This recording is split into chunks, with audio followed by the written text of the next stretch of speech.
in my sail, na na na, it blinds me. No one knows. I'm giving everything I got. God knows I know it's not a lie. I'm headed somewhere, but I don't know where just yet. I still got something left to prove. Prove that there's nothing I won't do. Do what it takes so I can bring you back again. All my life, you're the one thing that's always been real. Ooh.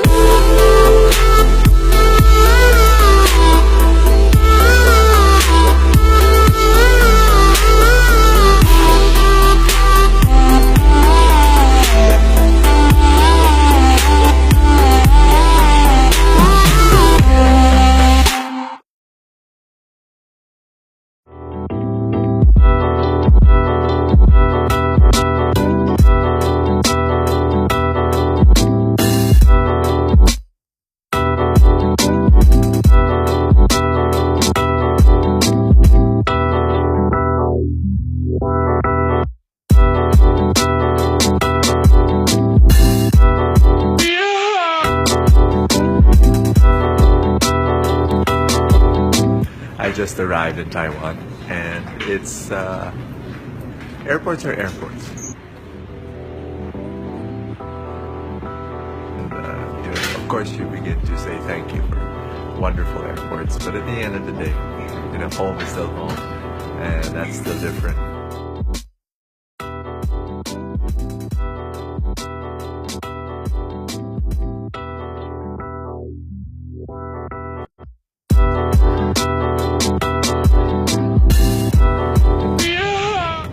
Backstage. That's a concept, an idea that I realized I need to bring to the audience. A lot of people see me on stage and all they see is, a guy talking right there about, his experience, but they never are able to peek at the back of the stage, which is what, 90% of my life. 10% would be speaking in front of an audience, and then but what's happening backstage, that is like the kitchen. What you see on stage is already the finished meal. It's on a table, and the dish is well plated, really well presented. But you go back to the kitchen and it's a mess. You go back into the kitchen, you've got the pots and the pans and the sauces on the table, and all the utensils spread out, but that's where the action is. So what I'd like to do is bring you to the kitchen, bring you to the backstage of my life. Hopefully that will inspire you, because then you will see all the mess, you will see the mistakes, you will see the how it is done in terms of family life, in terms of entrepreneurship, in terms of finances, in terms of health, in terms of how in the world, a lot of people ask me this question, how in the world can you do all that you do? And it's so easy to say flippant answers and say, oh, I schedule, oh, I put priorities, oh, I do this and that. But what I'm going to do is I'm just going to bring you there to my life and to the backstage. I hope it's going to be a service to you. I hope that it will be instructional and inspirational at the same time. So let's have fun.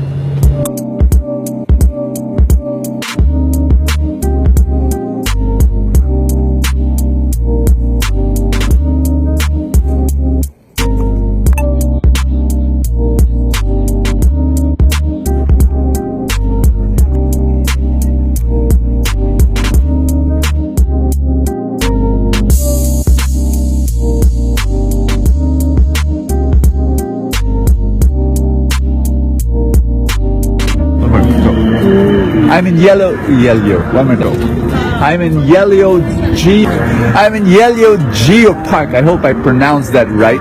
And I have no idea what it is, but okay, now I know what it is. The brochure says it is rock formations. Looks very, very pretty. Looks very beautiful, like nature and gardens and flowers, like mushrooms and all sorts of wonderful shapes. Beautiful.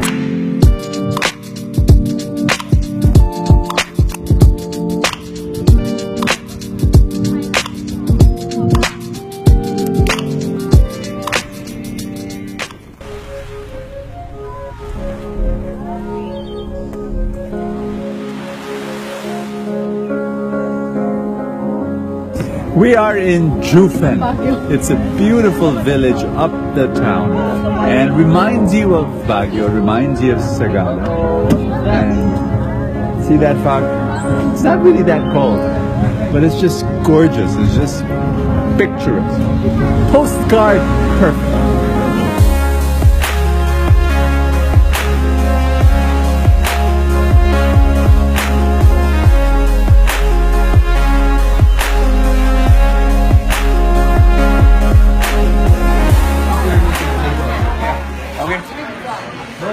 We found a place to eat. We're so many, we filled up the entire shop.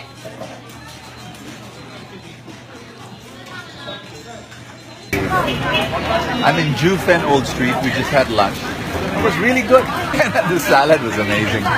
Really, really good. The tofu, superb. And then, of course, we had that dessert. This is heaven. Ice cream with peanuts. Woohoo! So there you have it. Lots of people in this mountain village, mountain city, and really nice. I'm enjoying it.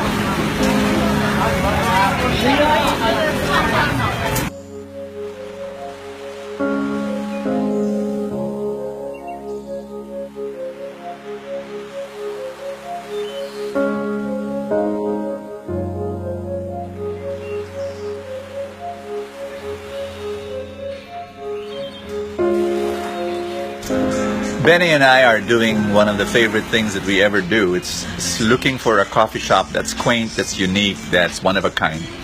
And we're here, and he would usually have a latte, preferably soy, and then I will have a black. And the crazy thing about me is that I'm not a coffee drinker. I would usually order a single origin coffee. That means that all the beans come from one particular place, and so I have it. Okay, here's the secret. I'm not a coffee drinker. So I probably have one cup maybe in a day, and then I don't finish the cup. I just, there, see? So I sipped, and then that's it. So you might be asking me, why do I go to a coffee shop? Well, because, first of all, this guy, he likes going to coffee shops. He likes drinking his coffee, and gives me another excuse to spend time with my son. The other reason is I love the quiet, the coziness, and I'm able to read, I'm able to write, so sometimes I spend 2 hours in a coffee shop just writing and reading that. So there, it's not so much the coffee, it's the ambiance. Yeah, and the love and the relationships.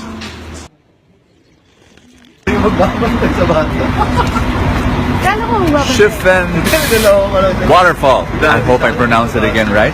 It's supposed to be the Niagara of Taiwan because of its shape. Obviously, maybe not as large, but let's find out.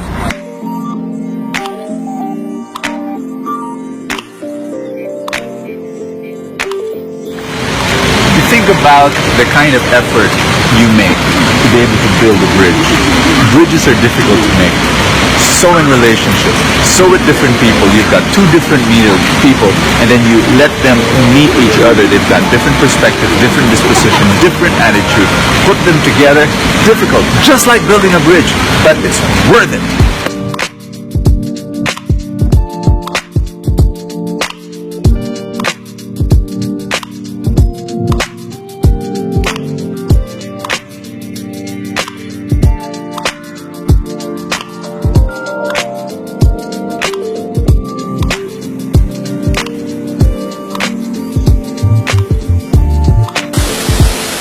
The waterfall is amazing.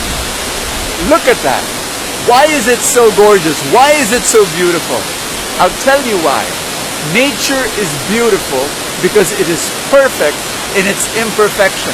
I mean, a man-made waterfall, a man-made river, you can see that there's something lacking because it's too perfect. It is when something that is imperfect, bringing out nature. I want you to understand this. Think about it. It's a waterfall. It falls because it's not flat. It's not perfect. But that's the reason why you and I are beautiful. We don't have to be perfect, exact measurements to be beautiful. You are beautiful as you are. Your varied colors. Think about the waves, your shape, your contour. Everything about you may not be in exact measurements, but that's how God made you. And your beauty lies in that, in your imperfection.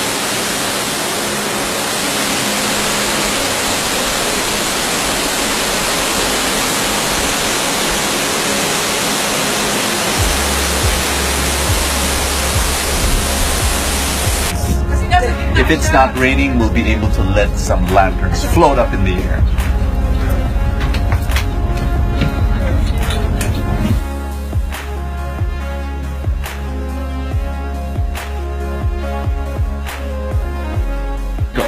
We're choosing the color of our lantern, and I'm thinking green. Is it green? Green.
But at the end of the day, are you happy?